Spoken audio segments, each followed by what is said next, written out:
नमस्कार दोस्तों। नवरात्र के तीसरे दिन सुने जाने वाली माँ चंद्रघंटा की पावन कथा। जय माता दी।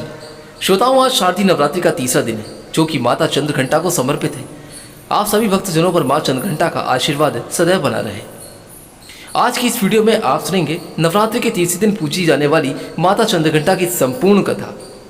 देवी भागवत पुराण के अनुसार माँ भगवती का यह स्वरूप परम शांति और कल्याणकारी है।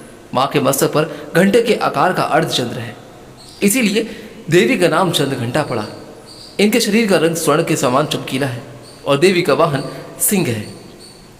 देवी की 10 भुजाएं हैं जिनमें यह कमल, धनुष, बाण, खड़ग, कमंडल, तलवार, त्रिशूल और गदा आदि जैसे अस्त्र शस्त्र धारण करती हैं। माँ चंद्रघंटा के कंठ में सफेद पुष्प की माला और शीर्ष पर रत्न जड़ित मुकुट विराजमान है। माँ चंद्रघंटा हमेशा युद्ध की मुद्रा में विराजमान रहती हैं। मान्यता है कि देवी के इस स्वरूप की पूजा करने से भक्तों के न केवल अलौकिक शांति की प्राप्ति होती है, बल्कि इस लोक और परलोक दोनों में परम कल्याण की प्राप्ति भी होती है। पौराणिक कथा के अनुसार एक बार महिषासुर नाम के एक दैत्य ने स्वर्गलोक पर आक्रमण कर दिया और उसने देवराज इंद्र को युद्ध में हराकर स्वयं स्वर्गलोक पर भी अपना आधिपत्य जमा लिया। युद्ध में हारने के बाद सभी देवता इस समस्या के निवारण के लिए त्रिदेव यानी कि ब्रह्मा, विष्णु और महेश जी के पास गए। वहां जाकर देवताओं ने त्रिदेव से बताया कि महिषासुर ने इंद्र, चंद्र, सूर्य, वायु और अन्य देवताओं के सभी अधिकार को छीन लिए हैं और उन्हें बंदी बनाकर स्वर्ग पर अपना अधिकार जमा लिया है। महिषासुर के अत्याचार के कारण देवताओं को अब धरती पर निवास करना पड़ा। देवताओं की यह बात सुनकर त्रिदेवों को अत्यधिक क्रोध आ गया और उनके मुख से एक ऊर्जा उत्पन्न हुई। इसके बाद यह ऊर्जा 10 दिशाओं में जाकर व्याप्त हो गई। उसी समय वहां पर देवी चंद्रघंटा ने अवतार लिया। भगवान शिव ने उन देवी को अपना त्रिशूल दिया, भगवान श्री विष्णु ने चक्र दिया। इसी तरह अन्य देवताओं ने भी माँ चंद्रघंटा को अस्त्र शस्त्र प्रदान किए। इंद्र ने माँ को अपना वज्र और चंद्रघंटा प्रदान किया। सूर्यदेव ने माँ को अपना दिव्य तेज और तलवार दी। इसके बाद देवी चंद्रघंटा को सवारी के लिए शेर का वाहन दिया गया। अब माँ चंद्रघंटा अस्त्र शस्त्रों से सुसज्जित होकर महिषासुर से युद्ध करने के लिए निकल पड़ी। माँ चंद्रघंटा का रूप इतना विशालकाय था कि उनके इस स्वरूप को देखकर महिषासुर अत्यंत डर गया। महिषासुर ने अपने असुरों को माँ चंद्रघंटा पर आक्रमण करने के लिए कहा। सभी असुर देवी से युद्ध करने के लिए मैदान में उतर गए। माँ चंद्रघंटा के मस्तक पर विराजमान घंटे की टंकार से न जाने कितने ही असुर मूर्छित हो गए, कितने ही भयभीत होकर भाग गए और न जाने कितने ही असुर सुनने की शक्ति खो बैठे। तब माँ चंद्रघंटा ने देखते ही देखते उन सभी असुरों का संहार कर दिया। महिषासुर अपनी पूरी ताकत के साथ देवी के साथ युद्ध करता रहा और अंत में देवी ने महिषासुर का वध कर ही दिया। यह देखकर देवतागण अत्यंत प्रसन्न हो उठे और उन्होंने आकाश से देवी पर पुष्प की वर्षा की। आकाश में दुंदुभी बज उठी और इस प्रकार चारों ओर शांति ही शांति छा गई। इस तरह देवी चंद्रघंटा ने देवताओं की रक्षा कर उन्हें स्वर्ग लोक की प्राप्ति कराई। प्रेम से बोलिए दोस्तों, चंद्रघंटा माता की जय। जय माता दी। अब आइए सुनते हैं नवरात्र में सुनी जाने वाली माता तारा रानी की कथा, जिसे सुनने मात्र से माता वैष्णो देवी के आशीर्वाद की कृपा प्राप्त होती है और आपके घर में सुख समृद्धि का वास होता है। एक बार की बात है, राजा स्पर्श माँ भगवती का पुजारी था। दिन रात माता की पूजा ही किया करता था। माँ ने भी उसे राजपाट, धन दौलत, ऐशो आराम की वो सभी साधन, सभी वस्तुएं दे रखी थी। कमी तो थी तो सिर्फ इस बात की कि उसके घर में कोई संतान नहीं थी। यही चिंता उसे दिन रात सताती। वो माँ से यही प्रार्थना करता रहता था कि माँ मुझे एक लाल दे दो ताकि मैं भी संतान का सुख भोग सकूँ, मेरे पीछे भी मेरा कोई नाम लेने वाला हो, मेरा वंश भी चलता रहे। तो माँ ने भी उसकी पुकार सुन ही ली और एक दिन माँ ने आकर राजा के सपने में दर्शन दिए और कहा, हे राजन, मैं तेरी भक्ति से बहुत प्रसन्न हूँ और तुझे वरदान देती हूँ कि तेरे घर में 2 कन्याएं जन्म लेंगी। कुछ समय के बाद राजा के घर में एक कन्या ने जन्म लिया। राजा ने अपने राज दरबारी को बुलाया, पंडितों व ज्योतिषों को बुलाया और बच्ची की जन्म कुंडली तैयार करने का आदेश दिया। अब पंडित और ज्योतिषों ने उस बच्ची की जन्म कुंडली तैयार की और कहा, हे राजन, ये कन्या तो साक्षात देवी है। ये कन्या जहाँ भी कदम रखेगी वहाँ खुशियाँ ही खुशियाँ होंगी। ये कन्या भी भगवती की पुजारिन होगी और उस कन्या का नाम तारा रखा गया। कुछ समय के बाद राजा के घर वरदान के अनुसार एक और कन्या ने जन्म लिया। मंगलवार का दिन था। पंडितों और ज्योतिषियों ने जब कुंडली तैयार की तो उदास हो गए।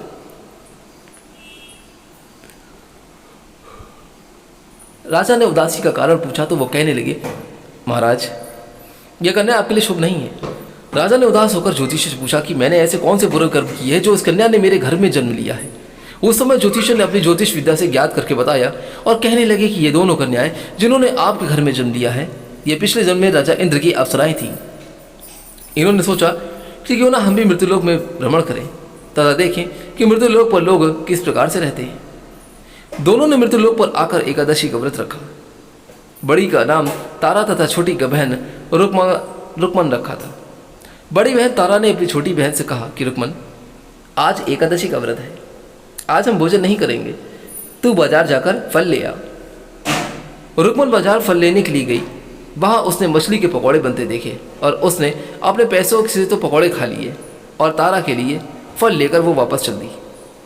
फिर क्या था, फल उसने तारा को दे दिए। तारा ने पूछा कि तू अपने लिए फल क्यों नहीं लेके आई। तब रुक्मन बोली कि उसने मछली के पकौड़े खा लिए हैं। उसी वक्त तारा ने श्राप दे दिया। उसने कहा, ए नीच, तूने एकादशी के दिन मांस खाया है, नीच कर्म पाप किया है। जा, मैं तुझे श्राप देती हूँ कि तू नीचों की योनि में पाए। छिपकली बनकर सारी उम्र मांस कीड़े मकोड़े खाती रहे, अर्थात कीड़े मकोड़े का ही भोजन मिलता रहेगा। उसी शहर में एक ऋषि गुरु गोरख अपने शिष्यों के साथ रहते थे। उनके शिष्यों में एक चेला तेज स्वभाव का था तथा घमंडी भी था। एक दिन वो घमंडी शिष्य पानी का कमंडल भरकर खुले स्थान में एकांत में जाकर तपस्या कर बैठकर चला गया। वह अपनी तपस्या में लीन था। उसी समय इधर से एक प्यासी कपिला आ गई। उस ऋषि के पास पड़े कमंडल में पानी पीने के लिए उसने अपने मुंह में डाला और सारा पानी पी गई। जब कपिला गाय ने मुंह बाहर निकाला तो खाली कमंडल की आवाज़ सुनकर उस ऋषि की समाधि टूटी। उसने देखा कि गाय ने सारा पानी पी लिया है। ऋषि ने गुस्से में आकर उस कपिला गाय को बहुत बुरी तरह से चिमटे से मारा। वो गाय लहूलुहान हो गई। यह खबर गुरु गोरखनाथ को मिली तो उसने कपिला को गाय की हालत जब देखी तो उस ऋषि को बहुत बुरा भला कहा और उसी वक्त आश्रम से निकाल दिया। गुरु गोरख ने गाय माता पर किए गए पाप से छुटकारा पाने के लिए कुछ समय बाद एक यज्ञ रचाया। यज्ञ का पता उस शिष्य को भी चला जिसने कपिला गाय को मारा था। उसने सोचा कि वह अपने अपमान का बदला जरूर लेगा। यज्ञ शुरू हो गया। उस चेले ने एक पक्षी का रूप धारण किया और चोंच में सर्प लेकर भंडारे में फेंक दिया, जिसका किसी को भी पता न चल सके और खाना दूषित हो जाए। एक छिपकली जो पिछले जन्म में तारा देवी की छोटी बहन थी तथा बहन के शाप को स्वीकार कर छिपकली बनी थी, सर्प का भंडारे में गिरना देख रही थी। उसे त्याग व परोपकार की शिक्षा अब तक याद थी। वह भंडारा होने तक की घर की दीवार पर चिपकी समय की प्रतीक्षा कर रही। कई लोगों के बाढ़ बचाने के लिए उसने अपने प्राण निछावर कर देने का मन में डाल लिया और अब खीर भंडारे में दी जाने वाली थी। बांटने वालों की आंखों के सामने वह छिपकली दीवार से कूदकर कढ़ाई में जग गई। नादान लोग छिपकली को भला बुला कह देते, खीर की कढ़ाई को खाली करने लगे। उन्होंने उसमें मरे हुए सांप को देखा। तब उनको सब कुछ मालूम हुआ कि छिपकली ने अपने प्राण देकर उन सबके प्राणों की रक्षा की है। वहाँ उपस्थित सभी सज्जनों और देवताओं ने उस छिपकली के लिए प्रार्थना की कि उसे सब योनियों में उत्तम मनुष्य जन्म प्राप्त हो तथा अंत में वह मोक्ष को प्राप्त करे। तीसरे जन्म में वह छिपकली राजा स्पर्श के घर कन्या जन्मी। दूसरी बहन तारा देवी ने फिर मनुष्य जन्म लेकर तारामती नाम से अयोध्या के प्रतापी राजा हरिश्चंद्र के साथ विवाह कर लिया। राजा स्पर्श ने ज्योतिषों से कन्या की कुंडली बनवाई। ज्योतिषों ने राजा को बताया कि कन्या आपके लिए हानिकारक सिद्ध होगी, शगुन ठीक नहीं है, अतः आप इसे मरवा दीजिए। राजा बोले, लड़की को मरने का पाप बहुत बड़ा दंड है और मैं उस पाप का भागीदार नहीं बन सकता। तब ज्योतिषों ने विचार करके राय दी कि हे राजन, आप एक लकड़ी के संदूक में ऊपर से सोने चांदी जड़वा दें, फिर उस संदूक के भीतर लड़की को बंद करके नदी में प्रवाहित कर दीजिए। सोने चांदी से जड़ा हुआ संदूक अवश्य ही कोई लालच लेकर आएगा और इसका हल जरूर निकल जाएगा और आपको कन्या की हत्या का पाप भी नहीं लगेगा। राजा उन सब की बातों से सहमत हो गया और अंततः उसने ऐसा ही किया और नदी में बहता हुआ संदूक काशी के पास एक भंगी को दिखाई दिया। वो संदूक को नदी के किनारे से बाहर लेकर आया। उसने संदूक खोला तो देखा कि उसे सोने चांदी के अतिरिक्त अत्यंत रूपवान कन्या दिखाई दी। उस भंगी के कोई संतान नहीं थी। उसने अपनी पत्नी को वो कन्या लाकर दी। तो पत्नी की प्रसन्नता का ठिकाना न रहा और उसने अपनी संतान के समान ही बच्ची को छाती से लगा लिया। भगवती की कृपा से उसके स्तनों में दूध उतर आया। पति पत्नी दोनों ने प्रेम से कन्या का नाम रुको रख दिया। रुको बड़ी हुई और उसका विवाह हुआ। रुको की सास महाराजा हरिश्चंद्र के घर साफ सफाई का काम करने के लिए जाया करती थी। एक दिन वह बीमार पड़ गई। रुको महाराज हरिश्चंद्र के पास घर में काम करने के लिए पहुंची। तब महाराज की पत्नी तारामती ने रुको को देखा तो वह अपने पूर्व जन्म के पुण्य से उसे पहचान गई। तारामती ने रुको से कहा कि वे बहन तो मेरे यहाँ निकट आकर बैठो।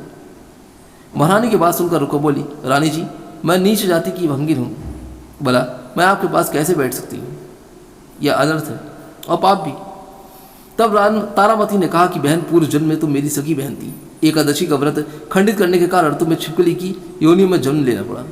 जो होना था सो हो गया। अब तुम अपने इस जन्म को सुधारने के लिए उपाय करो तथा भगवती वैष्णो माता की सेवा करके अपना जन्म सफल बनाओ। यह सुनकर रुको को बड़ी प्रसन्नता हुई और उसने पूछा कि रानी ने बताया कि वैष्णो माता सब मनोरथों को पूरा करने वाली और देवी हैं। जो लोग श्रद्धापूर्वक माता का पूजन व जागरण करते हैं उनकी सब मनोकामनाएं पूर्ण हो जाती हैं और उनकी कृपा उन्हें सदैव उन पर बनी रहती है।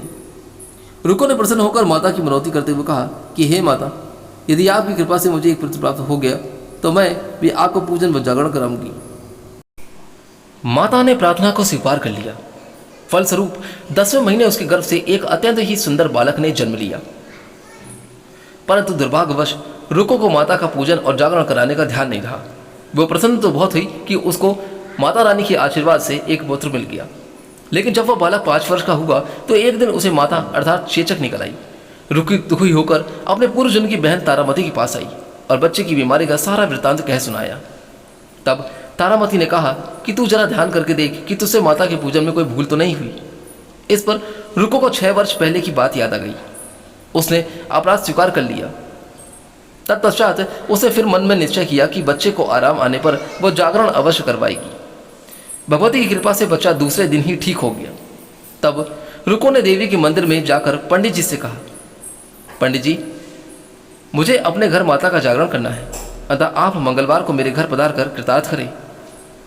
पंडित जी बोले कि अरे रुको, तू यह 5 रुपये दे जा, हम तेरे नाम से मंदिर में ही जागरण कर देंगे। तू नीच जाति की स्त्री है, इसलिए हम तेरे घर जाकर देवी का जागरण नहीं कर सकते।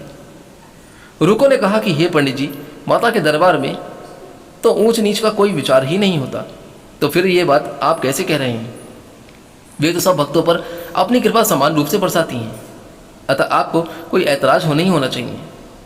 इस पर पंडित ने आपस में विचार करके कहा कि यदि महारानी तुम्हारे घर जागरण में पधारे तब हम स्वीकार कर लेंगे। यह सुनकर रुको महारानी के पास गई और सब वृत्तांत कह सुनाया। तारामती ने जागरण में सम्मिलित होने का शहर से स्वीकार कर लिया।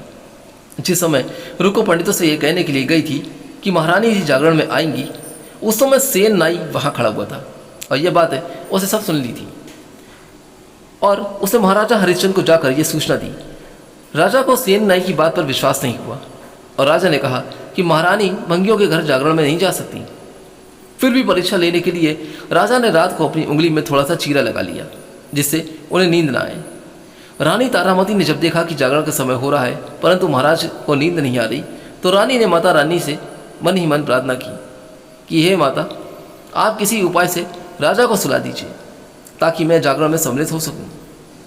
माता रानी की कृपा से राजा को नींद आ गई और तारामती रोशनदान से रस्सा बांधकर महल से उतरी और रुको के घर जा पहुंची। उस समय जल्दी के कारण रानी के हाथ से रेशमी रुमाल और पांव का एक कंगन रास्ते में ही गिर पड़ा। उधर थोड़ी देर बाद राजा हरिश्चंद्र की नींद खुल गई। वो भी रानी का पता निकालने के लिए घर से निकल पड़े। उन्होंने मार्ग में कंगन व रुमाल देखा। राजा ने दोनों चीज़ें रास्ते में उठाकर अपने पास ही रख ली और जहाँ जागरण हो रहा था वहाँ जा पहुँचा। वह एक कोने में चुपचाप बैठकर ये सब दृश्य देखने लगा। जब जागरण समाप्त हुआ तो उसने माता रानी की अरदास की। उसके बाद प्रसाद बांटा गया। रानी तारामती को जब प्रसाद मिला तो उसे झोली में रख लिया। यह देख लोगों ने पूछा कि आपने प्रसाद क्यों नहीं खाया? यदि आप नहीं खाएंगी तो कोई भी प्रसाद नहीं खाएगा।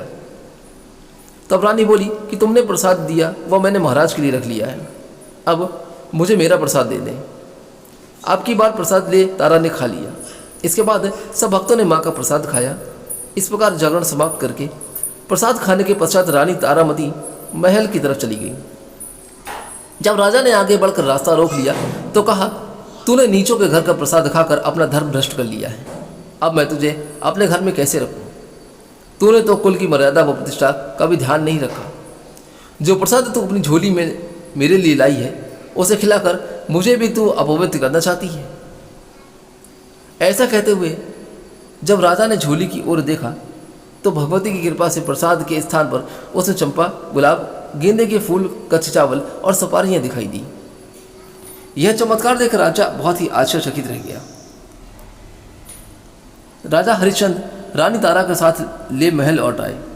वहीं रानी ने ज्वाला मैया की शक्ति से बिना माचिस या किसी पत्थर की सहायता के राजा को अग्नि प्रज्वलित करके दिखाई, जिसे देखकर राजा का आश्चर्य और भी बढ़ गया। तब रानी बोली कि प्रत्यक्ष दर्शन पाने के लिए बहुत बड़ा त्याग होना चाहिए। यदि आप अपने पुत्र रोहिताश्व की बलि दे सकें तो आपको दुर्गा देवी के पश्चात दर्शन हो जाएंगे। राजा के मन में तो देवी के दर्शन की लगन हो गई थी। राजा ने पुत्र मोहत्याग कर रोहिताश्व का सिर देवी को अर्पण कर दिया। ऐसी श्रद्धा और विश्वास देख दुर्गा माता सिंह पर सवार हो उसी समय प्रकट हो गई और राजा हरिश्चंद्र दर्शन करके कृतार्थ हो गए और मरा हुआ उनका पुत्र भी जीवित हो गया। चमत्कार देख राजा हरिश्चंद्र गदगद हो गए। उन्होंने विधिपूर्वक माता का पूजन करके अपराधों की क्षमा मांगी। इसके बाद सुखी रहने का आशीर्वाद दे माता रानी वहीं अंतर्ध्यान हो गई। राजा ने तारा रानी की भक्ति की प्रशंसा करते हुए कहा कि तारा, मैं तुम्हारे आचरण से अति प्रसन्न हूँ। मेरे धन्य भाग्य जो तुम मुझे पत्नी के रूप में प्राप्त हुई। आयु पर्यंत सुख भोगने के बाद राजा हरिश्चंद्र, रानी तारा एवं रुक्मन और भंगिन तीनों ही मनुष्य योनि से छूटकर देवलोक को प्राप्त हुए। तो दोस्तों, आशा करता हूँ ये माता रानी की कथा आपको जरूर अच्छी लगी होगी। अगर ये वीडियो आपको पसंद आई हो तो यहाँ से जाने से पहले अनुरोध करता हूँ कि एक बार इस वीडियो को लाइक करके हमारे चैनल को सब्सक्राइब जरूर कर दीजिएगा। कमेंट बॉक्स में एक बार प्रेम से लिखिए जय माता दी।